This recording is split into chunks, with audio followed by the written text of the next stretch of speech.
There was once a sensei who was famous for his martial arts skill. He was old, but his knowledge was such that he was able to beat others who were several decades younger than him. This skill meant that many who wished to study martial arts would seek him out and request to learn from him. One day, 3 young men visited the sensei's home in the countryside and requested exactly that. "Very well," said the sensei, reaching into a pouch and handing each of the would-be students a small stone. "I want you to keep this stone with you at all times and polish it with your thumb every single day. Training begins tomorrow." Confused, but not wanting to upset their new teacher, the students took the rocks and left for the day. When they returned the following morning, the sensei began teaching them basic techniques. Each day he would ask the students to show him the stone he gave them. They obliged, and he nodded. And then it was back to training. It didn't take long for the first of the students to become impatient. "All we do is basics, and why do we have to polish this stupid stone anyway?"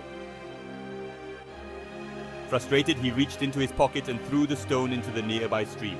"I quit. I'm going to go find a sensei who can teach me real martial arts." The other 2 students watched him leave, then returned to their training.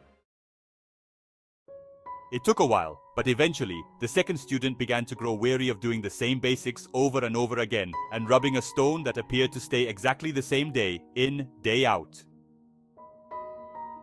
"I'm sorry, sensei," said the student, handing sensei his rock back. "I can't do this anymore. Thank you for your teachings, but I need to look elsewhere to further my studies." The third student continued training under his sensei for years, polishing the stone in his pocket every day throughout. One day, the sensei informed the student that it was time to begin learning some more advanced techniques. To his surprise, these techniques came to the student quite easily, even though they were significantly more complex than the basics he had been practicing. "How is this possible, sensei? All we've been doing has been basics, day in and day out for years." "Look in your pocket," was the sensei's cryptic reply. The student reached into his pocket and removed the stone he had been polishing, his eyes going wide. Where once there was a dark, dirty, dull stone, the student now held a radiant diamond. And at that point he understood.